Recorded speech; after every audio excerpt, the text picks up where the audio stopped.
Welcome to Bon Jovi Discussions. Today I have my buddy Anthony from Australia. Man, we are in a time difference right now. It is 6 o'clock p.m.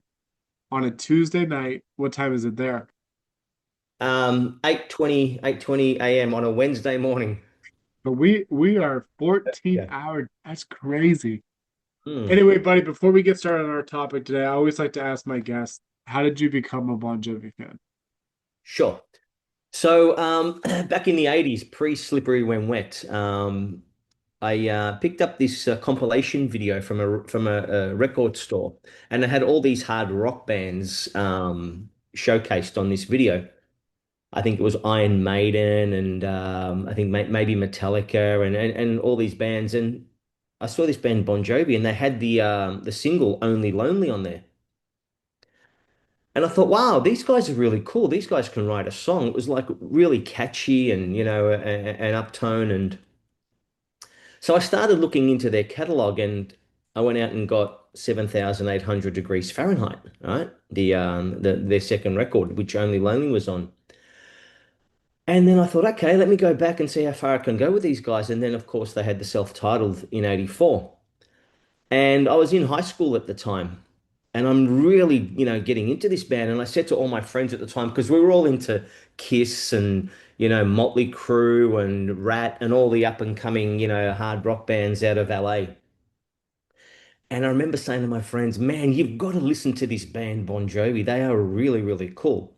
And most people thought it was like some sort of pizza topping, right? Because you'd never heard of them before, Yeah, I right? can see that. Yeah, that's funny. Right. And they're like, no, no, I said, yeah, no, we like our stuff a little bit heavier and a little bit more, hard edged. And I remember in high school saying to all of my buddies, like, get into this band. These guys are going to be huge one day. Just get into this band.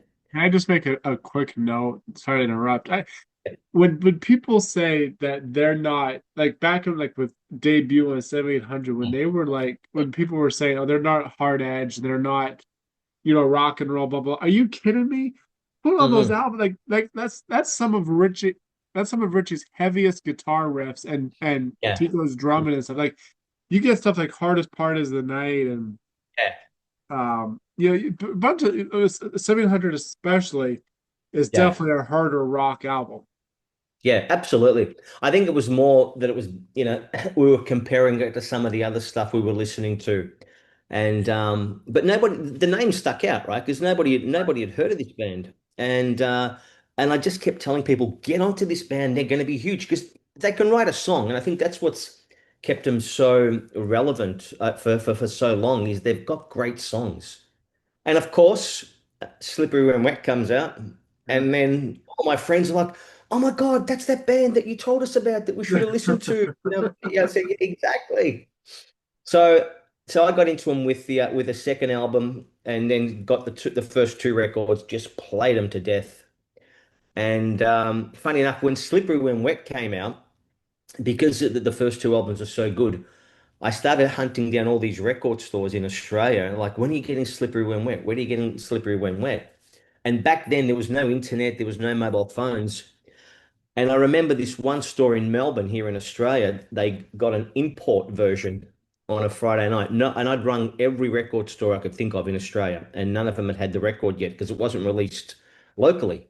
Right. So I went to this hard rock store in Melbourne and picked up the first. They were up, I'm opening the box and picked up the first copy of Slippery When Wet. Ran home and played it to death. Wow. That is That's the awesome. story. So what's your favorite song of all time? Oh man, that wow. God. Oh, Well, I'll put it this in this scenario. You're stranded on what? an island and you're only allowed to have one song for the rest of your life. What song you picking? Probably It's My Life. Here you go. Yeah. I it just it's just the optimism in a song like that and just the message. And I think that's why, again, they've done so well. Their message is very optimistic It and is. it's all about success and optimism. But Yeah, that's like, that's like saying which one's your favorite child, right? I And know. there's just so many great songs. But I Yeah. tell you, my favorite show of theirs was the show they did in Japan in, I think it was New Year's Eve 90 New Year's Eve, 31st Oh, December. yes, I love, man, band's energy. You know what's crazy to me is that that was the time when they were really worn out and just tired of it. Yet you watch that show and think they're they're like very energetic and on top of their game. But Yeah, like I said, they crazy. yeah. I think they had that time off after that New Jersey tour, took some time off and came back for a one-off show in Japan. Yeah, And absolutely on fire. Tico's got a beard. And they did a couple of shows with some other bands in Japan, and they just killed it. yeah, Absolutely killed it. Like that's the best I've seen them. The original, the original band. That's the best I've seen them perform. They're just yeah, killing it. absolutely. Anyway, but let's Yeah, get into our topic because you got a story to tell, and me, I just kind of sit here and just listen. So have at it, yeah, buddy. yeah. Great So, story. Richie, so I met the guys a few times. I met John when he came out on the Destination Anywhere tour here in Australia. I don't know, we got to some, he was on a TV show here somewhere. We found out about it. We got to meet him afterwards, signed a whole bunch of stuff, which was really cool. And Richie Sambora came out because they've all toured here when they've done their solo albums, they've all toured here individually, right? Yeah, Um, I'm trying to remember because I know this leads into your show with Richie in '98. Did the band tour in Australia for these days? I'm trying to remember. yeah, yeah, absolutely. Okay, They played an outdoor show here in 95. okay. 95. They've come out here so many times. I mean, their first tour here, they did seven shows in Melbourne back to back, and with the Slippery tour. But Richie came out in '98 on, I think it was the Undiscovered Soul. Is that the record? Yeah, Yeah. So anyway, we saw him at a little club here in Melbourne, and great show. And got to talk to him quite a bit afterwards. And they were in between, so it was in between these days and Rush. the two Crush, right, the 2000 album. And I had a chat to him and I said, "Hey man, this is really, really cool." He goes, "When are you guys getting back together and doing the next album? Are you waiting for John to finish his stuff?" And it kind of just bit back at me as if to say, "Well, maybe I want to do my stuff. Maybe John can wait for me to finish my stuff." And I just detected that little bit of, oh, things are not good in that band at the moment. It was just like all about the John and Richie kind of. Yeah. But he apologized later on because he came across a little bit, invalidating. And but I think that's the first time that I think he must have got asked that same question over and over and Oh over and yeah. was sick of it. Yeah. And We yeah, I mean the thing is if you look back at the '90s and after the New Jersey tour, John does Blaze of Glory, Richie does Stranger, and then they get back mm, together to Keep the Faith, Crossroad these days, and then they're on the break. John's acting, John's doing Destination Anywhere, and then Richie's doing Undiscovered Soul. mm, So I always wondered if, in hindsight, they were like trying to compete against each other indirectly, because they both had solo albums come out around the same. I think, well, Destination came out in '97, and I think yeah. Undiscovered Soul came out in '98. But Yeah. You know what it was, man? Like when they toured here in 87, the first time, like the feedback that I was hearing was just how great a singer Richie Sambora was, right? And you didn't really see that because remember, this is pre-internet and mobile phones, yeah, so you were only ever going to see this live, right? Unless you got some, bootleg video. But seeing him live, it was like, whoa, the guy can play guitar. The guy's got a killer voice. And they don't, at some point, which I think is why they are where they are right now, this was going to happen, right? yeah. And but that was a great show though he did in Melbourne. But was just I think he just got sick of people. This isn't the John Bon Jovi show. It's the Bon Jovi show, right? Well, let's talk about. So I'm gonna pull up the set list right now because I'm trying to remember some of the songs on it. But I'll tell you this: I love Richie Solo. What on the Mm, albums, mm, on the mm. tours. that he's done solo. Let's see here. Richie Sambora. No, actually, I typed in Bon Jovi Melbourne. You would think I'd be more prepared than this. You would think. It's all good. It's all good, my friend. We're just two friends having fun, mate. The Palace Complex. That's Or it. That's so, it. man, I mean, this is 20 songs. So I know one of my favorite songs that he's performed on his own is Bad Medicine. I love Hmm. the edge that he gives that song on his Yeah, own. yeah, Um, yeah. so he opens up with Made in America, which is that was on um, Undiscovered Soul. If God Was a Woman, Stranger in This Town, Fallen from Mm-hmm. Graceland, Bad Medicine. Oh, a little clip of Ballad of Youth. What do you do? Just like the verse and chorus, or No, I'm pretty sure he did the whole song. I'm pretty sure he did the whole song. That's awesome. yeah. Then he did I'll Be There for You, Mr. Bluesman, In It for Love, Undiscovered Soul, Get Back, Don't Be Cruel, Hard Times Come Easy, Midnight Rider, Wanted, Prayer, With a Little Help Yeah, from My Friends, Feel Like Making Love, All Right yeah. Now, and Never Say Goodbye as the last encore. So that's pretty cool. Do you remember if for Never Say Goodbye if he did that acoustic or electric? No, electric. He did Man, that. He did that electric. I just remember the show afterwards. Like he was so accessible to the fans, which was really cool. I mean, we ended up walking on stage afterwards, like they're putting all the equipment away. He's just standing on stage, and we're just all talking. It was the cool. It was like he was just so accessible and didn't have this. I'm Richie Sambora kind of. yeah. Don't talk to me. He signed stuff. He Do, spoke to myself and all my friends. Really cool. do you have to buy like a VIP or a photo? You had to purchase anything to meet him? Oh, I think we had something like that, but there was so many people there, and he walked into the audience afterwards, after the show was over, hung out with people.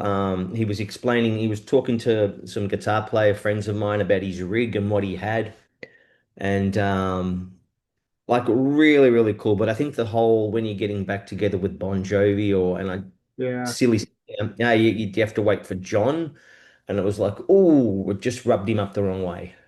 yeah. So. Well, We, I think the thing, and you can't blame Richie, and I'm sure John got this too.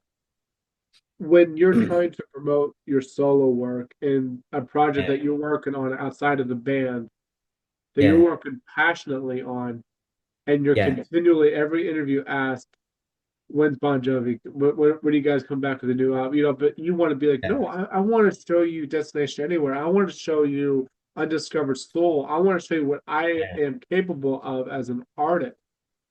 So yeah, you can't be mad at them for getting mad at that question. uh, I probably would too, you know. yeah.